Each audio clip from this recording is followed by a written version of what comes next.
Hi Siri, I'm looking for a new podcast, one that preferably is hosted by a UF Hall of Famer, one that airs every weekday that would bring me everything I need to know about the Florida Gators, including news, analysis, and opinions. Siri, is there such a show? Have you heard of PodUp with Matthews in the morning on Facebook, YouTube, Twitter, or any podcast platform?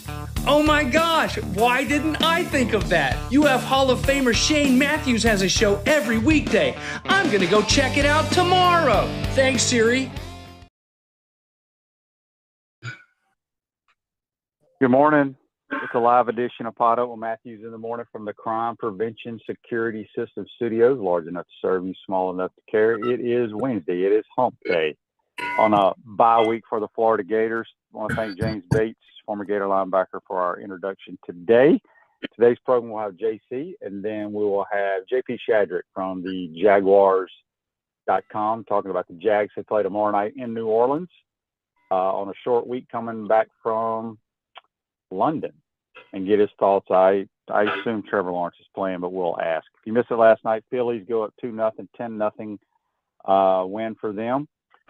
And then there was 3 college football games, if you were interested in those. Let's go to the Titan and More hotline now. Yeah. Joined by JC. Good morning, JC. You're live. Yeah. Good morning. Good to be live. Still alive. QB, Jags played Sunday in Jacksonville. And then, they came back from London the week before. They beat the Colts Sunday. Oh, that's right. That's right. It's a bye week, so I don't really give a damn. I'm confused. they had a short week coming back from Jack. Yeah. Anyway, regardless, it's stupid. Think about that. They were two back-to-back weeks in London, come home, play a home game, and then another short week in New Orleans. That doesn't make a whole lot of sense. No, that's what I meant. No, it's true. And they didn't have any trouble getting their legs underneath them on Sunday against the Colts, which is good. But you're right. I mean, that's a hard run. That's a tough schedule. Saints are a physical team. It's going to be a tough game tomorrow night on the rug in the Superdome. But my wife is going to that game, by the way. She'll be at the Saints Jags tomorrow night in the Superdome. She's working in New Orleans this week before she heads out to Arizona. Is she going to be wearing a Trevor Lawrence jersey or an old Drew Brees jersey? That's a great question. She says it's a surprise. I don't really know how she's going to roll. She loves the Jags, but she doesn't want to piss off any Louisiana Cajuns in Jacksonville. And I told her, I said, I don't know if that'll do it, but it's good probably not to wear the other team's colors. It's kind of like wearing a Chiefs jersey in the black hole. I mean, you just don't do certain things in life. And so she's not going to do that. I will tell you though, QB, as we go into week 8 of college football, and it's really amazing how quickly we blow through the season here. Next game is the Georgia Bulldogs. Of course, we got the open date this weekend. Georgia has the open date this weekend. But I wanted to read a text from Dabo Sweeney on the Clemson fans' unrealistic expectations, as we now know that they're going to miss the CFP playoffs for the 3rd straight year. And, this is a school that had 12 consecutive seasons with at least 10 wins. And right now he says, if you don't go undefeated up here, you are just a big sack of losers and you're terrible. And that is such a terrible mindset. He says, honestly, maybe we need to lose a few games and lighten up the bandwagon. Sometimes the bandwagon can get a little too full. So he was really. Well, it sounds like how the Gator Nation used to be, and kind of whether you want to agree or disagree, kind of ran the old ball coach out to the NFL. 10 wins wasn't enough. Remember? Yeah, I do. I remember when they won the Orange Bowl. Rex Grossman killed Maryland and they scored 50 points, and that was his last game. Yeah, that was his last game. And, it is true that sometimes you do tend to get spoiled. But let me tell you about this kid that you've been on all season long, and you do deserve a lot of credit for it. But Graham Mertz today, knowing that a couple of these guys I'm about to rattle off have had one less game, it doesn't matter. Check this out. He's got more passing yards than Dylan Gabriel, more passing yards than Sam Hartman, Bo Nix, Spencer Rattler, Quinn Ewers, and Jordan Travis. He's got more passing touchdowns than Spencer Rattler, Jalen Milroe, Quinn Ewers, and Kyle McCord, the Ohio State quarterback. And he's got a better completion percentage than Michael Penix, Caleb Williams, Shador Sanders, Jaden Daniels, and Dylan Gabriel. He's got less interceptions than Sanders, Penix, Hartman, Williams, and J.J. McCarthy. And here he is, leading your fighting Gators into the Georgia game. What do you think of that? It does surprise me because he's a legitimate quarterback. See, Coach Spurrier and I talked about this yesterday on our Inside the Huddle with Steve Russell, JC. So many people in today's world, they look at the measurables and then they look at your ratings from these silly combines they do in high school and stuff, and people get so excited about the splash plays. Would you agree with that? You've said this. Yes, you've made this point. Yeah. Yeah. So my point is, when I saw Graham Mertz, because you got to remember, I was not here in the spring. I didn't see one snap he played in the spring game, and the whole spring game was a debacle anyway. Yeah. So when I saw him the first couple of weeks, I'd go out twice a week to watch fall camp. I was like, dude, this is a legit quarterback.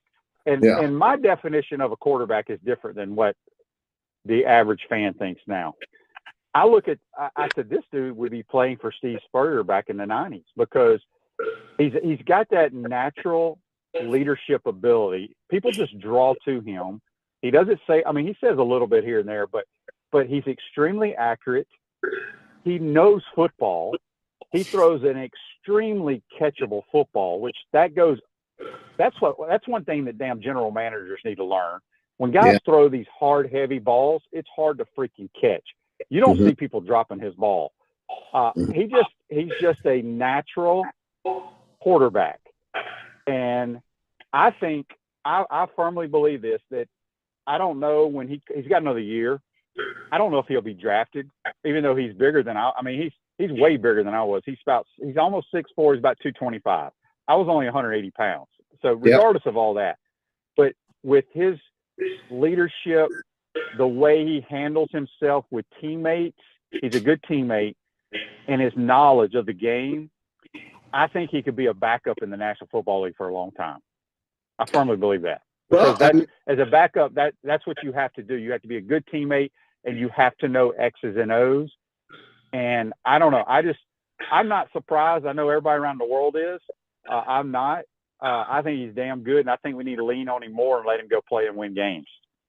Well, and I think for the first time this year, we really got to see him battle against a Gamecock team that, was coming at him. And even though it's South Carolina, it doesn't matter. The environment was such that he had to perform and make plays, especially in the fourth quarter when you're down 10. He had to step up, and he did. And that's what I really like, is seeing guys that can get the ball in the end zone and win games. That's my definition of a good quarterback, a guy that will get you in the end zone and a guy that will win you football games. And that's what I love seeing.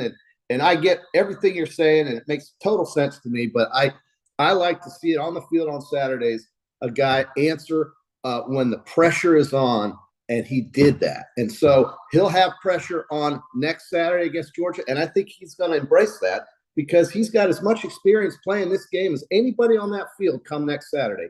He'll know as much about what's going on out there as anybody on the field, and he's wearing the Florida uniform, and that should make Gator fans feel very, very happy. So it's a good thing. It's a good thing that they're off this weekend, maybe heal up some bumps and bruises, and then come and hit Georgia in the face.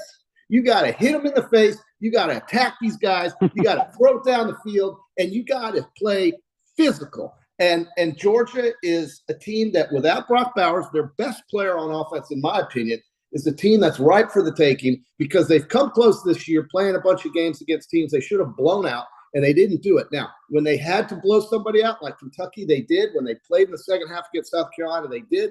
But my God, South Carolina was winning 14-3 at halftime against those guys, and they didn't have a clue what they were doing out there. And that's what I'm saying was you get out ahead early, get an early lead, hit them in the face, throw the ball downfield, and let Graham Mertz take over the game. And if they can do that, folks around here might be shocked on Sunday morning.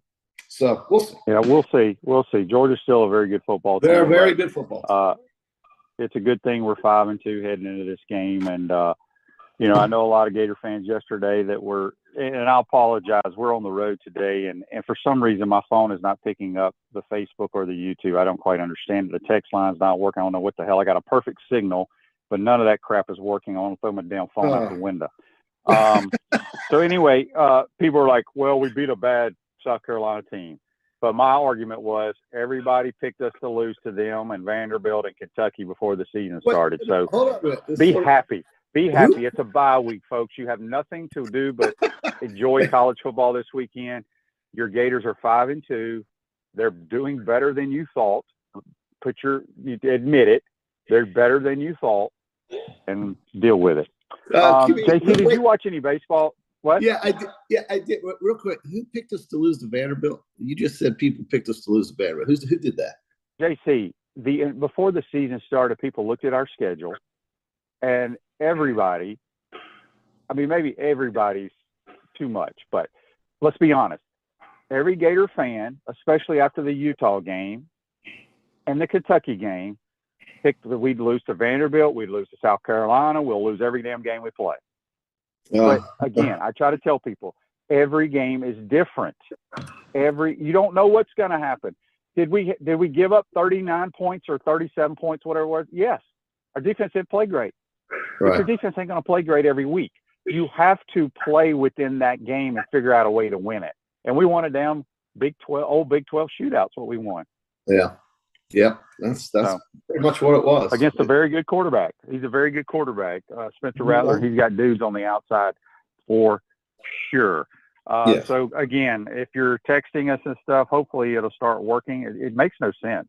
The Titan MR text line just popped up, believe it or not, for some reason. I don't know what's going on here. I got 5 bars, AT&T. Technology, dude. Whoever this is here, who is this? They say it's Frank. He says he likes your T-Mobile hat. What are you wearing, JC? I can't see you. Well, I got the red Texas Rangers hat. Thank you, Frank. I've got the blue one that they've been winning with. They're unbeaten in the postseason, and they played one home game. They play tonight in Arlington at Globe Life Field, and it's going to be raucous as all hell. And it's going to be fun for the Rangers to have a home game with the crowd rooting for them. My Diamondbacks are getting smoked by Kyle Schwarber and the Phillies, who are just hitting the ball all over the park. Clearly, these are the 2 hottest teams right now, Philadelphia and Texas. And hopefully Texas can beat Houston. Houston's a very good team on the road, especially in the playoffs.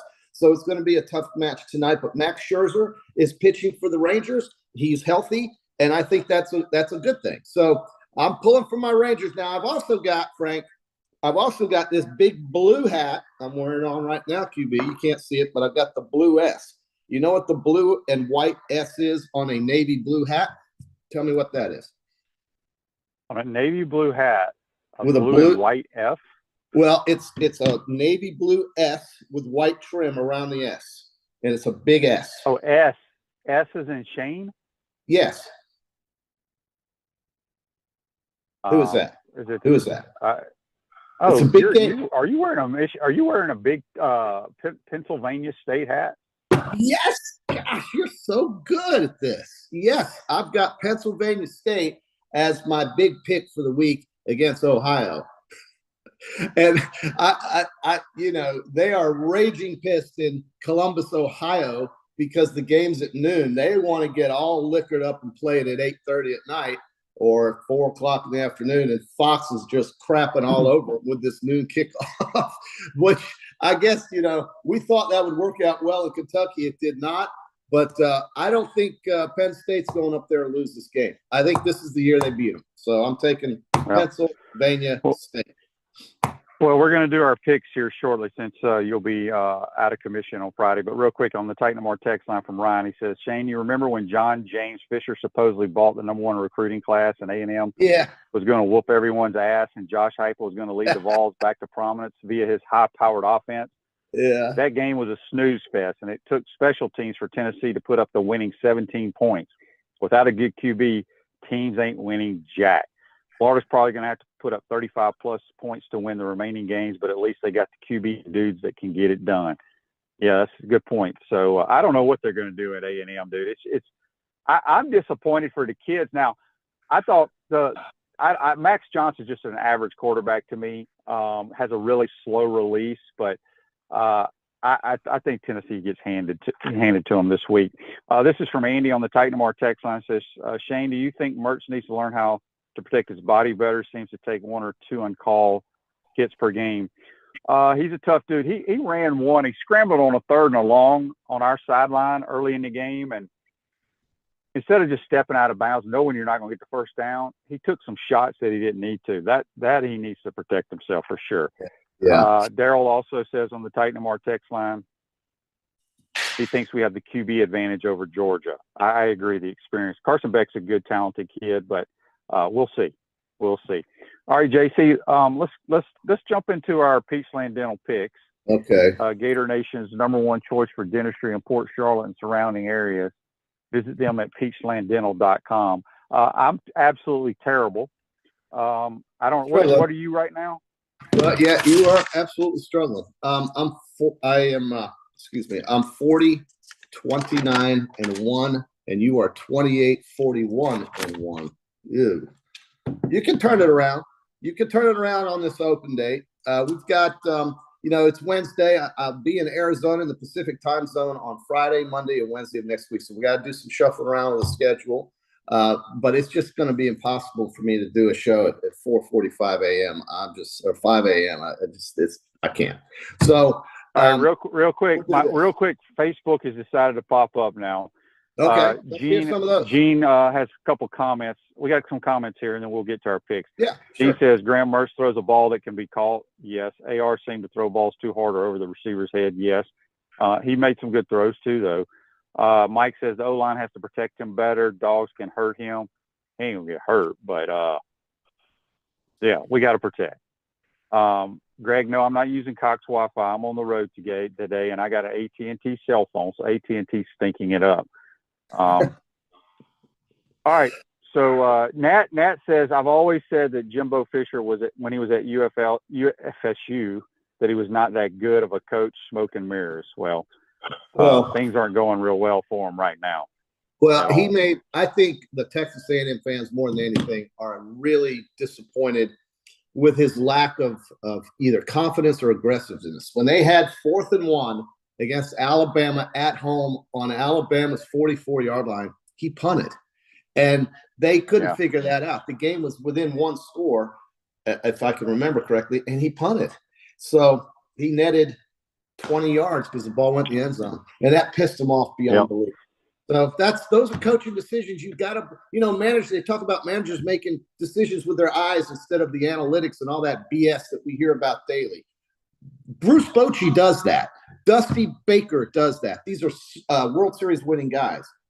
Coaches have to do that sometimes too. And they also should get better at math. But having said all that, I like the fact that John James Fisher sucks because he's got a long history of blabbering, and he gave it to Nick Saban in a ridiculous rant last year, and he looks like an idiot. But he's a rich idiot. Oh, so Greg tells me my phone doesn't control what company's Wi-Fi I use. Well, when I'm not using anybody's Wi-Fi, Greg, I have 4 bars on the AT&T cell service, so I should be. I'm not anywhere where I can use anybody's Wi-Fi. So technical advice. Technical advice here on the show for you, QB. Oh man! All right, JC, what are we picking today? All right, let's go. We got. I'll throw out 9 college games, maybe a couple pro games. We can pick the Jags game tomorrow night as well. Penn State is playing Ohio State. I already talked about this. The Lions, Pennsylvania State Lions, are getting 4. I like the Pennsylvania State Lions to upset the Ohio State Buckeyes in Columbus on Big Noon Saturday afternoon.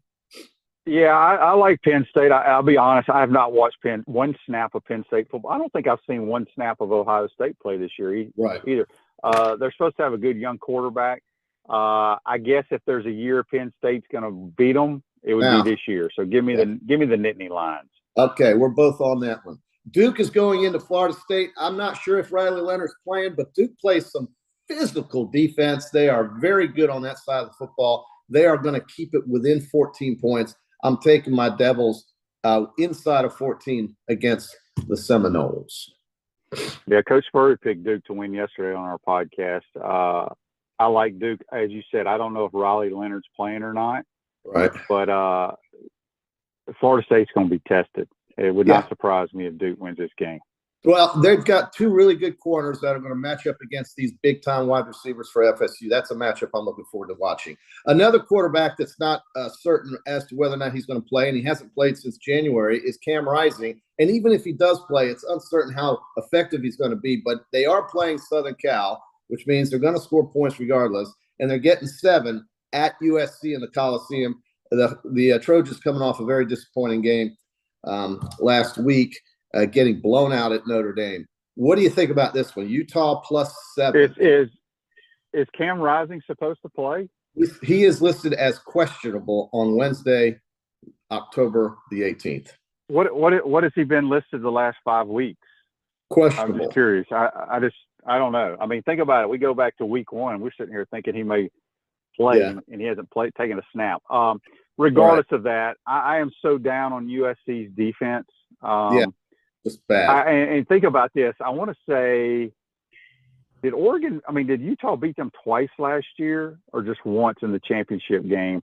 They just manhandled them. Now, Cam Rising was playing in that game and got hurt, but or maybe it was the bowl game he got hurt. I'm going to go with the physicality. They may not win the game, but I think they muddied. Utah reminds me so much of like Kentucky. They just muddy the game up, and it's boring as hell to watch, but they end up winning games. I'm going to go with Utah, maybe not to win, but to cover.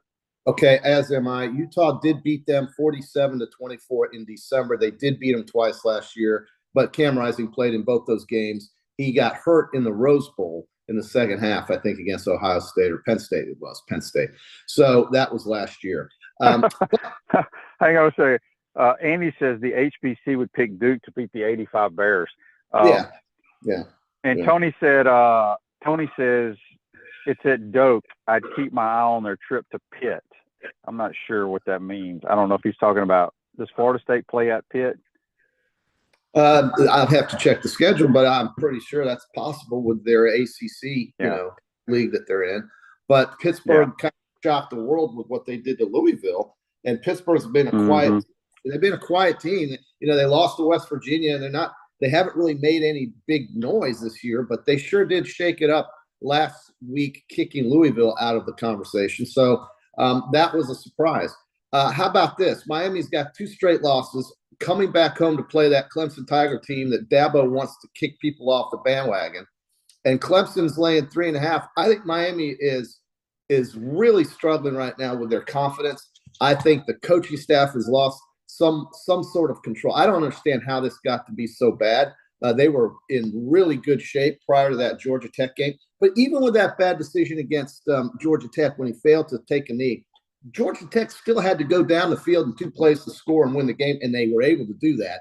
And that's just a lack of focus. This team is distracted, and I think Clemson's going to go down there and win the game by a touchdown. So I'm taking Clemson.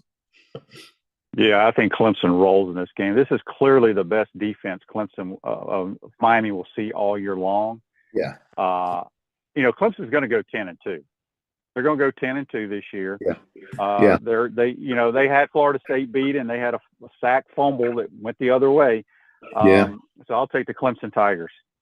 Okay, you got them. Clemson Tigers minus 3.5. I skipped one. My beloved Crimson Tigers. They are your beloved. They are. You do love the Orange Tigers.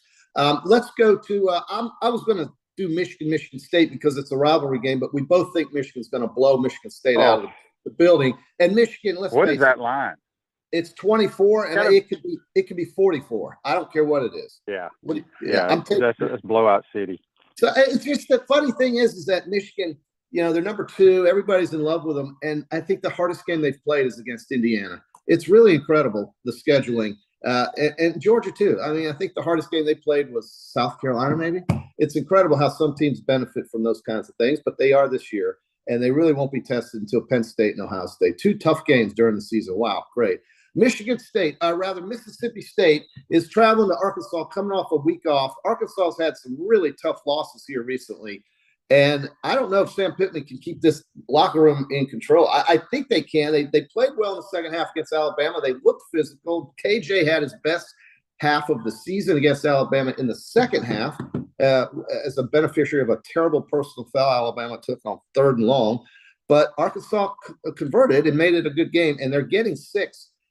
They're laying 6 rather against Mississippi State. I think Mississippi State's got issues, even though they had the week off. I kind of think Arkansas is going to get right this week and take down Mississippi State. What do you think? I think Arkansas will probably win the game. They need to win the game. They only have 2 wins on the year. If they don't win this game, they may not win another game. But I'm going to take Mississippi State to lose the game, but I think Will Rogers is going to have a field day. Okay. I think they covered that. All right. South Carolina, who we just saw last week, is playing at Missouri. High-scoring game I think we're going to see here. I think it's going to be quite a high-scoring game. And Missouri is coming off an outstanding game against the Kentucky Wildcats in Lexington where they just flat-out blew them out. It was stunning to me. And so I'm going to ride the Missouri train right now. They're laying 7 to the Gamecocks. Well, just so we can be different, I'm going to take South Carolina. I think Missouri, maybe they're getting patted on the back too much. They've had a tremendous year so far. Maybe South Carolina sneaks up on them this week. Okay. Mississippi is traveling to the Plains, QB. I'm telling you, you laughed at me earlier in the season when I said, watch out for Mississippi, and they're starting to figure it out. You know, they took their annual Alabama ass whipping, and now that they got that over with, they beat LSU. They score points. They're healthy. They're coming off a bye week, and they've got a banged-up Auburn team that got embarrassed.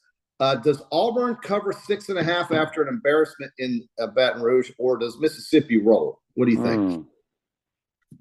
They could, because they can run the football. Still, Ole Miss can't stop anybody. No. But Auburn is so bad on offense. So bad. I mean, they literally have not thrown for 100 yards in like 12 straight games. Think about that. Incredible. I'll just be different. Weird things. This is Hugh Freeze coaching against his old team. Not that that matters. The only way they can do this, they have to just run the football and play keep away. I think Ole Miss is going to win a game, but maybe Auburn keeps it close. Okay, so you're going to take Auburn inside a 6.5 at home? Yeah, why not? Why not? Okay, well, I'm going with your mom's team. I'm taking your mom and dad's team because I think Mississippi's heating up offensively, and Auburn, I don't care. You get 2 touchdowns up on Auburn, they'll quit. Finally, we've got a weird game here in college football, but the Army, the military academy is playing at LSU. And I have no idea why, but they're getting 31, and I think Army's going to cover that because of their goofy offense and the fact that LSU is going to have a letdown getting ready for a home stretch SEC run. I'm taking the 30.5 with Army and hoping that the game is 48-20. So we'll see. Who does LSU play next week? They're off next week. They get Alabama in 2 weeks in Tuscaloosa for the SEC West. That's really what it comes down to in 2 weeks. And they'll be off. Alabama will be off. Alabama's playing Tennessee. Hell, I forgot to talk about that one. What's wrong with me? Real quick, Alabama, Tennessee, QB, before you do the Army game. Oh, I like Alabama. I think Tennessee stinks. I think the physicality. Really Alabama has given up, I think, more sacks than anybody, and Tennessee supposedly got a good defensive line. I don't buy it. I think Tennessee's offense is so brutal. I think Jalen Milroe will run around, make some plays. He'll throw a couple of deep balls. Yeah. I think Alabama wins handily. Now, QB, I want to say something that you may have missed about the Tennessee Volunteers. Last week against Texas A&M, Tennessee ran for 200-something yards, and Texas A&M and Alabama statistically are literally the same in rush defense. So it's pretty obvious to me what Tennessee's going to try to do in Alabama, and they're going to try to run the football. The question will be, can they do that to get Joe Milton some time and open up the field for him? And here's what good defensive coaches do. They try to take away one part of the game, what you do well. Tennessee is a really good running football team. Do you think if I know that, Nick Saban knows that? I do, but I think Nick Saban has watched Joe Milton play, and he's going to say, Joe Milton, you can't throw the ball consistently enough to beat us. Okay. That's what's going to happen. Well, because if anybody thinks he can throw the ball to beat you, they're clueless. Didn't Texas A&M know that too? Yeah, but Texas A&M, I'm done with Texas A&M. They have really good talent. I really don't think Petrino's able to call what he wants to call. I mean, it's facts because he's a tremendous play call. I'm done with A&M. I just don't think Tennessee's very good. I've seen them in person. I even told y'all before they came to play us, I didn't think they were very good. I still don't think they're very good. All right. Well, we'll both take Alabama. Are you taking LSU or Army real quick? I'll take Army. They'll probably lose 50-10. Well, they may score. Real quick, Yep. 3 pro games. Jags tonight getting 2 against the Saints. Lawrence should play. He says he's going to try to play. He's banged up in that Colts game, but I'm taking Jacksonville because I love them. +2. Is this in the Dome? Yes. Yeah, I'll take the Saints at home. All right. And then Miami is getting 2 at Philadelphia on, is it Sunday or Monday night? It's one of those 2. I think it's Sunday night football. The Dolphins and I'm taking the Dolphins. Over the Eagles Eagles? just do not look the same. They don't look that Wow. great to me. Okay, well, Miami's getting 2.5, and I'm going to get on the bandwagon with you, staying with Tua. But I tell you, it wouldn't surprise me to see Tua have hard time with the Eagles. I just don't know why, but something, they will get after. They will try to really chase Tua down. And those are our picks. I'm skipping Atlanta, Tampa Bay. Nobody cares, but those are our picks, and we both got Alabama. We got a couple of different ones, but mostly pretty similar in our picks this week. Yeah. All right, we got to get to JP Shadrick talking a little Jaguars. So tune in for your favorite team now, JC. That's JC. Join us on the Tight Number Hotline. We're going to take a quick timeout. Come back. We'll be joined by JP Shadrick talking a little Jaguar football. You're watching and listening to PodUp with Matthews in the morning. We want to take this moment to thank our sponsors who keep the show going and pay the bills. Our premium sponsors are Crime Prevention Security Systems, large enough to serve you, small enough to care. Titan MRI, Gainesville's only locally owned and operated MRI facility. Meldon Law, the only official injury and accident law attorneys of the Florida Gators. Peachland Dental, Gator Nation's first choice for dentistry in Port Charlotte. QC Kinetics, live pain-free with QC Kinetics. Campus USA, put some star power to work in your financial life with Campus USA Credit Union. Dave & Buster's, eat, drink, play, watch. Our gridiron sponsors are Auto ER, UF Bookstores, Silverback Concrete, Ruse Ogre State Farm Insurance, Radware, F45, Quality Plumbing. Our touchdown sponsors are Adams Ribs, Gator Dominoes, Celebrate Primary Care, Gator Bait Media, Okido America, Style Cuts, Ironwood Golf Course, Big Mills Cheesesteak, McDonald's of Gainesville, 84 Lumber, Dowling Signs, Baker Sporting Goods, Silver Cube Billiards and Sports Bar. If you're interested in promoting your business on the show, call Freddie at 352-284-3733. If you like what we're doing here, make sure to follow us and support the businesses that support us. Thursday, November the 16th, come celebrate the release of our Spurrier's Gridiron Grill, Lugo's Risky Rum. This exclusive release features a special spread of our farm-to-table food, rum cocktails, raffles, and a meet and greet with me. Each ticket includes a bottle of Spurrier's Single Barrel Select Risky Rum. And I'll sign the bottle if you'd like. So get your ticket before they sell out at spurriers.com. Welcome back to the Crime Prevention Security System Studios, large enough to serve you, small enough to care. Silverback Concrete's a family-led team of heavy concrete specialists that build commercial structures with unrivaled quality. Silverback Concrete, you stand on it, we stand by it. Going to head back to the Titan MR text line, and we're joined by JP Shadrick from the Jaguars, Westwood One, a man who does all kinds of stuff and doesn't rest during football season. How you doing, my man? I'm doing well. It is that time of year. It's college and NFL are both in full swing, and there's a lot going on. The Jaguars are in first place. There's some big football coming up on Saturday this week. So it's Thursday night football. So it's a short week. There's a lot crammed in here this week, Shane. It's good to see you. Yeah, real quick before we jump into the Jags, you do play-by-play for Westwood One on radio. You're going to be at the Big House. Huge game between Penn State and Ohio State. Real quick, what do you see out of that game? Can Penn State beat these guys finally? I think this is the year that it's the best opportunity I think Penn State has had. Quarterback play has been very good. They can run the football with the 2 sophomore running backs. They've got a defense that can play as well. A lot of those guys are back. Can they match up with some of the skill guys of Ohio State? We'll see. I mean, Marvin Harrison is above and beyond anything they've seen this year. So that's the big question there. And it's the last time Penn State won this game about 7 years ago was the only time Penn State has played for a Big Ten championship. Hey, there's no coincidence there. I mean, you gotta win this game if you're Penn State to have that opportunity. Now, that year they needed a lot of help to get it done. Ohio State had to beat Michigan in double overtime to give them a chance to go because they had lost to Michigan earlier in the year. Penn State had. So it's really a round robin of the three contenders in the Big Ten East.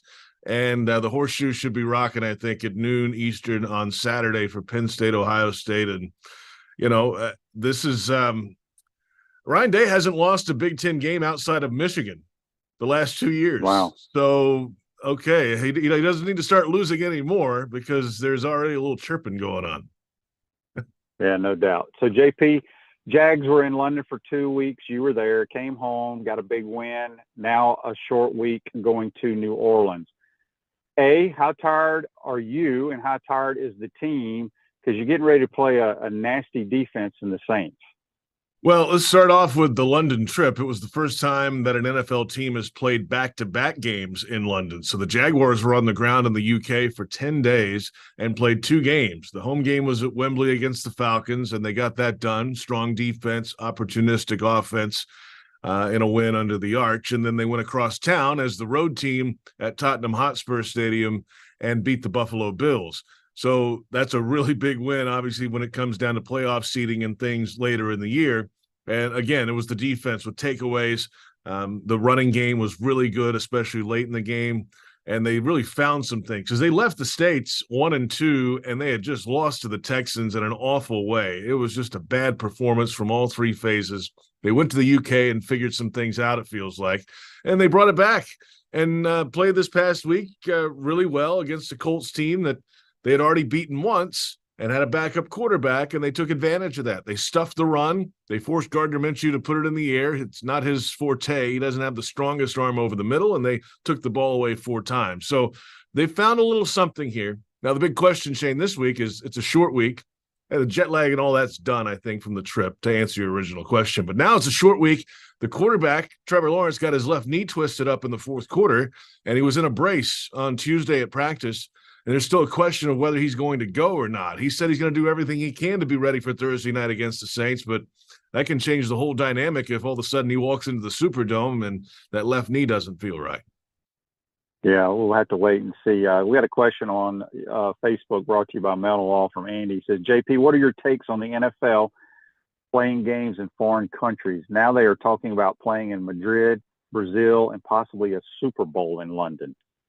Well, let's start off with the Brazil and Madrid part. That is a real thing. And obviously, I talked to Roger Goodell, the commissioner of the NFL, when we were in London. We had him on our pregame show on Jaguars radio. And yes, he confirmed that those 2 are in play. It's not going away. The league has a deal with Tottenham Hotspur Football Club in London to play 2 games in that stadium per year. The Jaguars have their own separate deal with Wembley to play 1 game a year. So that's 3 in London. They're playing 2 in Germany because the Mexico game is out for the next year at least because they're renovating the stadium, Estadio Azteca, for the World Cup. So they've added a Germany game. They already had 1. Now they have 2. They're both in Frankfurt this year. They'll be back in Munich, I think, next season. And then in lieu of that Mexico game, they might add 1 in Madrid or in Rio. So that's certainly in play. That's not going away. I think they would love to see how this – I think one of the big tests was the Jaguars staying 2 weeks. Can a team handle 2 games in a row?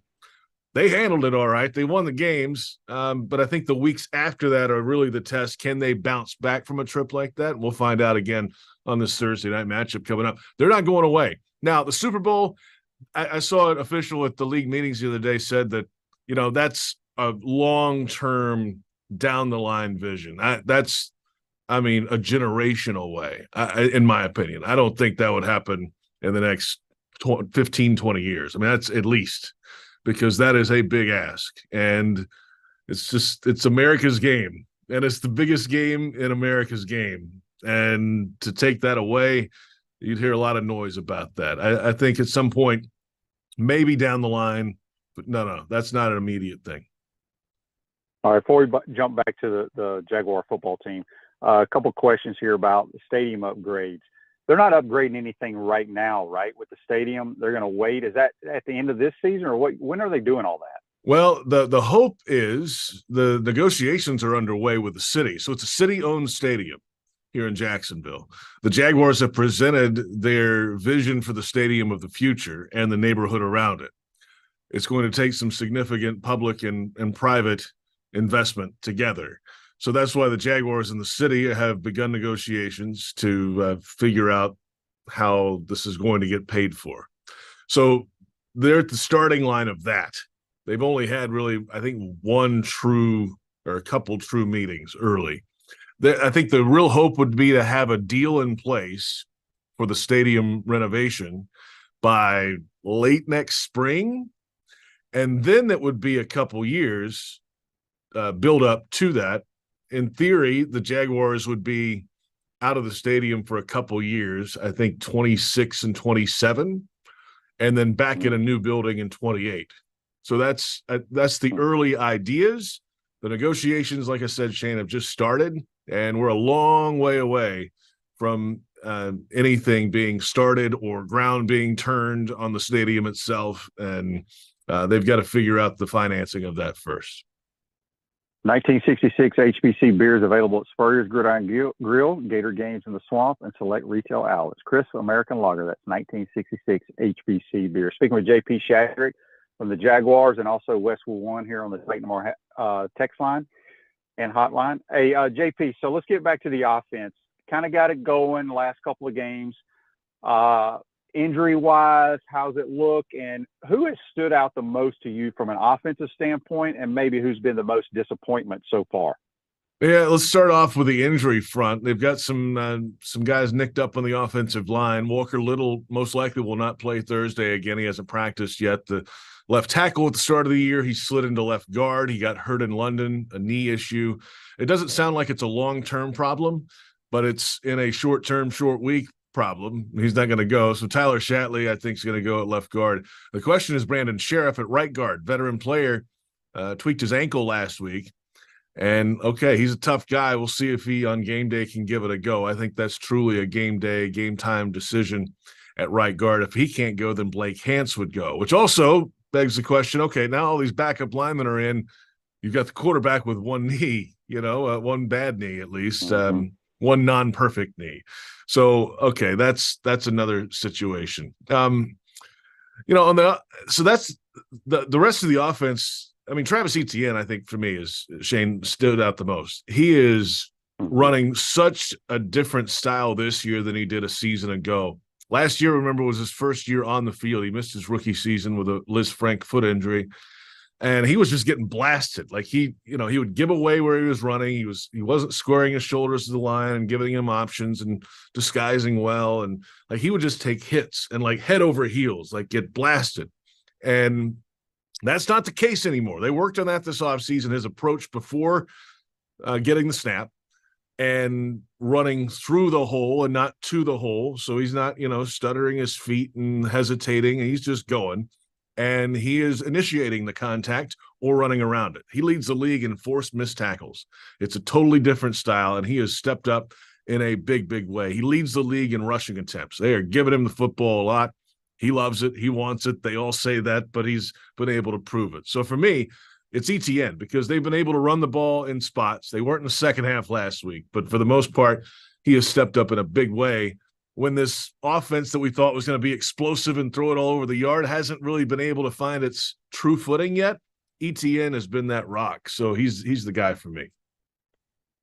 Yeah, I agree. Defensively, I got some friends that are big-time Jaguar fans, and I don't follow the NFL like I probably should, but they complain to me about not having a pass rush on the defensive side of the ball. What can the Jaguars do to get to the quarterback? Do they call into the post-game show? Because that's all we hear about. They probably do. They probably do. It's unbelievable. It was an off-season storyline because they didn't add anybody to this team. So the group they brought back on defense was everybody from last year. That was about it. And they were hoping for DeJuan Smoot to get back. He finally got back on the field last week, defensive lineman. Maybe that can give him a little added boost. I don't know. We'll see how that goes in the next week or so. But Josh Allen's playing the best football arguably in his career. Yes, he went to a Pro Bowl as a rookie. Yes, he was great down the stretch last year with some impact plays and sacks.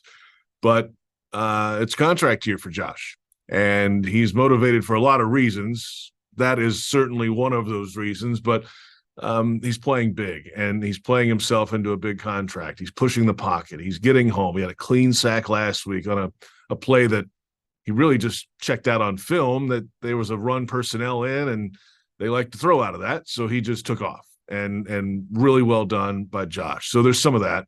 Trayvon Walker is not that true edge bend type rusher. It's just not his game right now, but he's been effective pushing it as well. So they don't, that's been a storyline here, obviously, Shane, is like, do they have a game-wrecking player? A lot of times those game-wrecking players on defense are edge rushers. Max Crosby, he's one with the Raiders. Von Miller, certainly in his prime, maybe not anymore, but he's really, really good. Aaron Donald can overtake a game. They don't really have that guy, but Josh Allen is starting to trend that way. The question is, and the fans are going to want some moves before the deadline. That's already started. I mean, it's October 31st is the trade deadline. Can the Jaguars, are they happy enough with the guys that are back with Devon Smoot, and then Devon Hamilton's working his way back from an injury, the big nose tackle? Are they happy with the push those two can maybe help with? And they got to figure it out quick. I mean, they only have 2 games before the deadline, Thursday night and then next week against the Steelers up in Pittsburgh. Okay, at some point, if you feel like you need to go get somebody else, you got to go do it. I don't know if they're quite decided yet. Let's put it that way, because they've been constant, that they've been happy with the guys they have back on defense. Yeah. I'm looking at the Jaguar schedule. Obviously, you got some games on here where the teams aren't great, but boy, you got the Bengals. They're not playing great right now, but they're getting it going. The Browns, their defense is outstanding, but the 49ers come to town pretty soon. In your mind, JP, who right now, who do you think the best team in the National Football League is? Good question. The San Fran lost in Cleveland. The Eagles finally lost a game. I mean, those are 2 really good teams still. I mean, those are the 2 that, I mean, if you're coming down to the NFC, you get a feeling there's not many other teams in the NFC that might be able to hang with those guys. Dallas might have a chance, but how about the Detroit Lions? Detroit's playing good football. We saw them in training camp, Shane. We were up there for head-to-head practices for like 3 days. They've got Aiden Hutchinson, right? And that'll be the comparison with him and Trayvon Walker, because Trayvon was drafted 1, Aiden Hutchinson 2. So that will be a conversation, I think, for the rest of their careers, the comparison of those 2. He's playing big. The quarterback's playing well. Mark Brunell's the quarterback coach there, by the way. Yep. And Goff is playing well. He's protecting the football. They can run. I mean, that's a really good team right now. And looking forward to – I'm actually going to go – I'm doing their game on Thanksgiving, Packers-Lions on Westwood 1. So I'm excited to see what they have to offer a little later in the season too. In the AFC, the Chiefs are not the Chiefs of old. They're still good. The Jags had them beat, and they just couldn't finish the game. The Jaguars are playing better. Have they hit their stride? No, I don't think so. Let's go through it. I mean, Baltimore's on the schedule coming up. You talked about them. Cincinnati, hey, they're starting to figure it out, I think. Burrow's getting healthy, and they're playing better ball. So there's not a true breakaway team, is to your point, I think. So it's out there for the Jaguars to go get it, especially if they can knock out a win or 2 before the bye week, this week and next week. All of a sudden, 6-2 going into the bye, and then San Francisco coming here. That feels like a flex game to me. It's a 1:00 kick right now. They would have to do it 13 days out. But, if both these teams get a win in the next week, I wouldn't be shocked to see this game time move into either late afternoon or prime time. Yeah. Last thing before we let you get out of here. I've watched a few of the Jag games. I don't feel like Doug has got into a rhythm calling plays like he did towards the latter part of the season last year, because I think he's a tremendous play caller. And as you said, the way ETN's playing, and all those skill guys on the outside. I think with the addition of Calvin Ridley, this team should be extremely explosive. What has been the reason that they haven't been? Is it just because they haven't gotten to a rhythm, or the, sacks, Trevor now being not 100%? Am I wrong there? Because they don't look like the same offense to me. Yeah, I think their hope was they were hoping for 30 points per game and throw it all over the yard and, be explosive, and they haven't quite been that. I think part of that has been some of the moving parts on the offensive line, right? Cam Robinson missed the first 4 games. He's back at left tackle now. He's kind of settled in there. They've had some moving parts, as we talked about, at both guard positions. So there's been just some push in Trevor's face, just things flashing in front of him, and it hasn't been the cleanest up there. Early in the season, first couple of weeks, they had drop issues. I mean, guys were dropping balls. Calvin Ridley had a bad day where he had 2 drops and 2 false starts somehow. Maybe that's past him. He's starting to kind of settle in now, it feels like. And Zay Jones has been battling a knee issue. That's another injury I left out earlier, the wide receiver. I don't think he's playing Thursday night again, so that's 2 in a row that he'll miss. So they don't have the full arsenal out there because of all these injuries and things.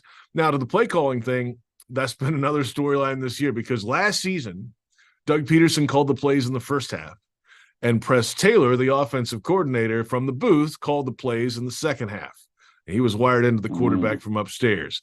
Now, this season, Doug Peterson at the start of the year said it's Press Taylor calling the plays. Now, the head coach has veto power. You know how that goes, Shane. Like, he can jump in there and change some things. So this is Press Taylor's call. However, if in a certain situation we need to run it here, hey, keep it on the ground, Doug can chime in and do that.